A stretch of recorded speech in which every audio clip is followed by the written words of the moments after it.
মই আছোঁ নেপালী খুঁটিত, য'ত বানপানীয়ে সৰ্বশান্ত কৰিলে। বানপানীত 6জনতকৈ অধিক মানুহ উটুৱাই লৈ গুচি গ'ল। আৰু এতিয়াও এই বাঁহজোপাৰ পিছ চাইডে এগৰাকী মানুহৰ ডেড বডি এতিয়ালৈকে পোৱা নাই। এই বাঁহজোপাৰ পিছ চাইডে ডেড বডিটো মাটিৰ তলত পোত খাই আছে বুলি তেওঁৰ স্বামীয়ে আমাক জানিবলৈ দিছে। কিন্তু তাৰ পিছতো এইখন চৰকাৰে আজিৰ তাৰিখলৈকে ময়ূৰ বৰগোহাঁই, হিমন্ত বিশ্ব শৰ্মা, বিজেপিৰ এজনো নেতা মন্ত্ৰী আহি এই দুৰ্দশাগ্ৰস্ত বানপীড়িত মানুহৰ ওচৰলৈ অহা নাই। এই হৈছে নৈৰাজ্যবাদী ফেচিষ্ট বিজেপি চৰকাৰখনৰ চৰিত্ৰ। আজি আমি আহি ইয়াত যি 80টা পৰিয়ালৰ ঘৰ বাৰী সম্পূৰ্ণৰূপে ধূলিসাৎ হৈ গ'ল। এই 80টা পৰিয়ালক আমি কিঞ্চিত পৰিমাণে সাধ্য অনুসাৰি যি পাৰোঁ আমি দিছোঁ।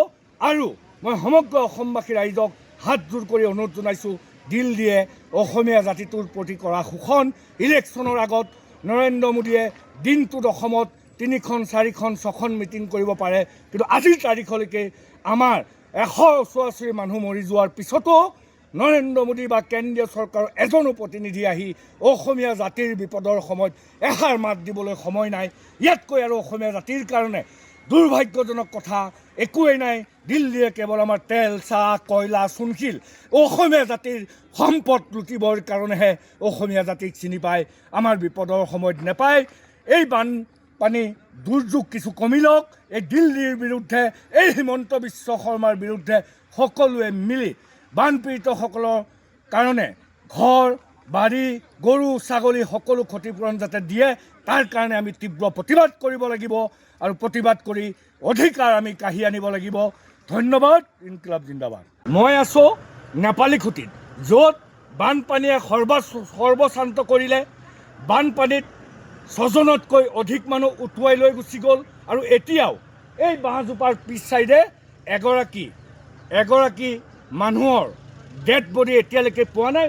এই বাঁহজোপাৰ পিছ চাইডে ডেড বডিটো মাটিৰ তলত পোত খাই আছে বুলি তেওঁৰ স্বামীয়ে আমাক জানিবলৈ দিছে। কিন্তু তাৰ পিছতো এইখন চৰকাৰে আজিৰ তাৰিখলৈকে ময়ূৰ বৰগোহাঁই, হিমন্ত বিশ্ব শৰ্মা, বিজেপিৰ এজনো নেতা মন্ত্ৰী আহি এই দুৰ্দশাগ্ৰস্ত বানপীড়িত মানুহৰ ওচৰলৈ অহা নাই।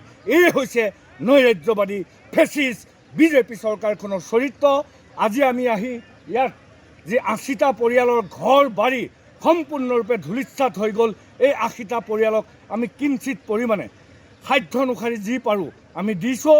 আৰু মই সমগ্ৰ অসমবাসী ৰাইজক হাতযোৰ কৰি অনুৰোধ জনাইছোঁ, দিল দিয়ে অসমীয়া জাতিটোৰ প্ৰতি কৰা শোষণ।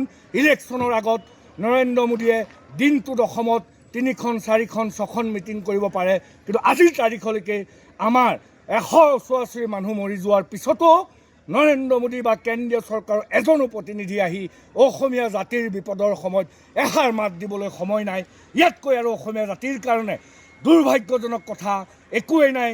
দিল্লীয়ে কেৱল আমাৰ তেল, চাহ, কয়লা, চূণশিল অসমীয়া জাতিৰ সম্পদ লুটিবৰ কাৰণেহে অসমীয়া জাতিক চিনি পায়, আমাৰ বিপদৰ সময়ত নেপায়।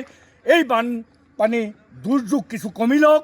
এই দিল্লীৰ বিৰুদ্ধে, এই হিমন্ত বিশ্ব শৰ্মাৰ বিৰুদ্ধে সকলোৱে মিলি বানপীড়িতসকলৰ কাৰণে ঘৰ বাৰী, গৰু ছাগলী সকলো ক্ষতিপূৰণ যাতে দিয়ে, তাৰ কাৰণে আমি তীব্ৰ প্ৰতিবাদ কৰিব লাগিব। আৰু প্ৰতিবাদ কৰি অধিকাৰ আমি কাঢ়ি আনিব লাগিব। ধন্যবাদ। ইনকিলাব জিন্দাবাদ।